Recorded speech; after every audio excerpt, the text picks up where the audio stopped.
What's a deeply unsettling fact? The entire universe outside our galaxy could have completely disappeared over 20,000 years ago and we still wouldn't know it yet. Our view of the universe is actually what it looked like anywhere from thousands to billions of years ago, with no way to see what it actually looks like right now. Imagine if you looked out your front window and saw your yard as it was 6 months ago, neighbor's house across the street a year ago, and houses a block or two away as they were several years ago. Also off in the distance you see the glaciers from the last ice age. That's what it's like looking out at the universe. The 1961 atomic bombing accident of North Carolina. The U.S. Air Force came dramatically close to detonating an atom bomb over North Carolina that would have been 260 times more powerful than the device that devastated Hiroshima. 2 Mark 39 hydrogen bombs were accidentally dropped over Goldsboro, North Carolina on the 23rd of January 1961. The bombs fell to Earth after a B-52 bomber broke up in mid-air, and one of the devices behaved precisely as a nuclear weapon was designed to behave in warfare. Its parachute opened, its trigger mechanisms engaged, and only one low-voltage switch prevented untold carnage. Of the 4 safety mechanisms designed to prevent unintended detonation, 3 failed to operate properly. When the bomb hit the ground, a firing signal was sent to the nuclear core of the device, and it was only that final, highly vulnerable switch that averted calamity. I get goosebumps every time I read about it. That's some spooky shit. If that had happened I wouldn't exist. For added context, something like this would have been the effect of that bomb going off. Edit, in light of the Reddit hug of death delaying the casualty count, 37K deaths upon detonation, 28K injuries outside the immediate blast zone, shockwave, fires, etc., these being essentially fatal. These figures do not include injury and death from fallout radiation, climate shifts, building collapses and other aspects of such a powerful nuke going off, 3 to 4 megatons. Obviously this would have been horrific. But in the motive other than that, how did you like the play Mrs. Lincoln? There is this: it would have profoundly altered how American and the world viewed nuclear weapons, and surely led to much more desire for nuclear disarmament. Re-atomic weapons, most people think of Hiroshima. Which was pretty bad, but after all not as bad as the firebombings of Hamburg and Tokyo. Pretty scary cause it's done with just one bomb, but still, even some people close to ground zero survived if they were sheltered, and all. The Peace Dome stands. Bad but not inconceivably bad. But modern thermonuclear weapons have nothing to do with that. A large hydrogen bomb is to Hiroshima as Hiroshima is to a knife fight behind a dive bar. I mean, for instance, a large thermonuclear bomb dropped over Boston would kill people. In New Hampshire. Not many, mostly people standing in front of south-facing windows. But still, this is after converting the entire city of Boston to its constituent atoms and turning much of eastern Massachusetts into a lake of fire. It's world-ending destructive power. I think people don't really get this. An exemplary demonstration would have driven this point home, and changed the world. There are at least 8 nuclear weapons that are known to be missing. Closer to 50, I think. Although someone found one of them recently. Edit, apparently it wasn't one of the missing nukes. Thanks you've well Samsung. Edit 2, this site, including sources for all the data, indicates there are 92 known lost nukes in 15 separate incidents, as of 2011. Alright, 1 down, 49 to go. This is fine. Like my mama always said, a problem that's already decaying isn't actually a problem. Lovely woman.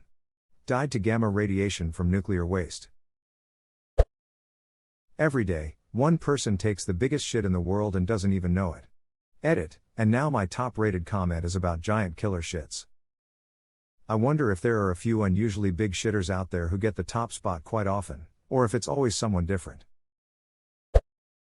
In 1983, the world came closest to a full-scale nuclear war between Russia and the US. Back then, Russia's nuclear early warning system reported that a missile had been launched from the United States, followed by up to 5 more. Stanislav Petrov, the duty officer at the command center at that time, was tasked with observing the satellite early warning network and notifying his superiors of any impending nuclear missile attack against the Soviet Union. If notification was received from the early warning systems that inbound missiles had been detected, the Soviet Union's strategy was an immediate and compulsory nuclear counterattack against the United States. Petrov dismissed the warning as a false alarm. He deduced that a first-strike nuclear attack by the United States was likely to involve hundreds of simultaneous missile launches in order to disable any Soviet means of a counterattack. His suspicion was confirmed when no missiles arrived at the proposed time of impact. Later, it was determined that the false alarms were caused by a rare alignment of sunlight on high-altitude clouds in the satellite's Molniya orbits, an error later corrected by cross-referencing a geostationary satellite. So the only reason why civilization as we know it didn't cease to exist in 1983 was the level-headed behavior of a single man. What a top lad. If you read up on the history of nuclear incidents, a lot of them come down to this one Russian guy decided he didn't want to end the world today. That right now, this very moment, someone is trapped against their will, probably suffering at the hands of someone else, and wondering if anyone out there is thinking about them or remembers them. Now that's actually unsettling. Add to that the unsettling fact that there are more slaves in bondage today than at any point in human history. It is a double-edged fact because the percentage of the population that are slaves is much lower nowadays than at any time in human history. Just that there are so many humans, the small percentage of them that are slaves actually translates to the estimated between 21 million and 46 million. It is a horrible fact, and one that cannot be softened. That said, a human is still far more likely to live out a free life nowadays than at any other point in human history. Resistance to antibiotics is growing at such an alarming rate that they risk losing effectiveness entirely, meaning medical procedures such as cesarean sections, joint replacements and chemotherapy could soon become too dangerous to perform. Unless urgent action is taken, drug-resistant infections will kill 10 million people a year by 2050, more than cancer kills currently, the report's authors warn. Google.com edit, original report by Jim O'Neill, AmorReview.org. Bacteriophage-based inspired treatments are being researched pretty heavily nowadays. So while it's a problem, we already have a rough outline of the solution, a potential solution. Pharmaceutical biopharma researcher here. There are many alternatives being researched. It's relatively new, still 8 to 10 years from market, and are largely proprietary confidential, but I am confident that innovation will help mitigate this problem.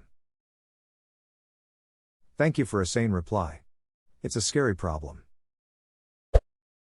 Brain aneurysms can happen whenever, wherever. This happened to a friend of mine in college. He was on the phone with his girlfriend, told her he had a headache and was going to bed. He never woke up. According to a recent Furtwangen study, your kitchen sponge is as clean as turd. If you are a certain distance from a nuclear explosion, you won't be killed immediately, but instead, you'll get third-degree burns throughout your entire body. This kills your nerves so fast that it's completely painless. For those of you with children, you only have about 1,000 weekends with them before they are adults. Well, that makes it sound much more manageable. Yeah, everyone here is sad and I'm like, duck, you only 999 more weeks to go.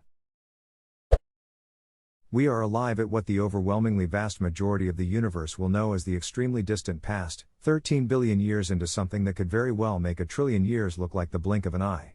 If the universe was a download, it would be another 80 billion years before we get to 1% of the amount of time it takes a very small star to go through its hydrogen. Yep. You and I are alive at the beginning. Not the middle, not the end. We are the bacteria. Edit, very small stars can last trillions of years. Ignorant folks who think they are not ignorant but well educated are griping about how our star will only last 4 billion more years. I know. There are other stars. Big ones go boom fast.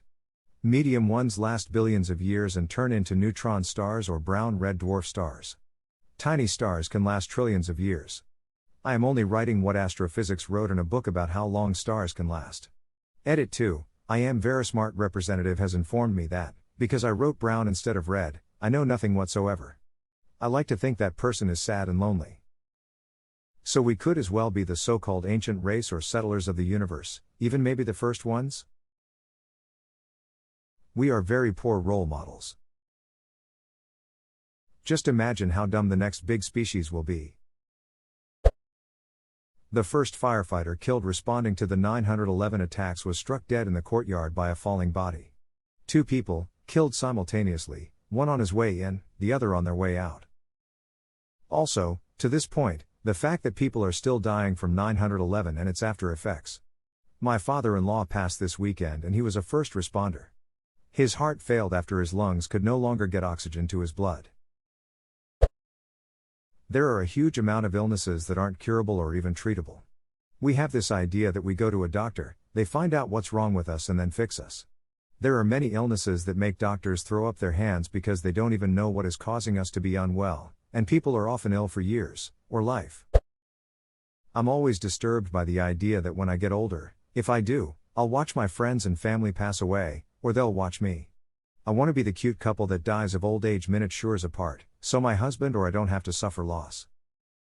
To become the oldest person alive, every single other person who was alive when you were born must die. Do you choose to accept this mission?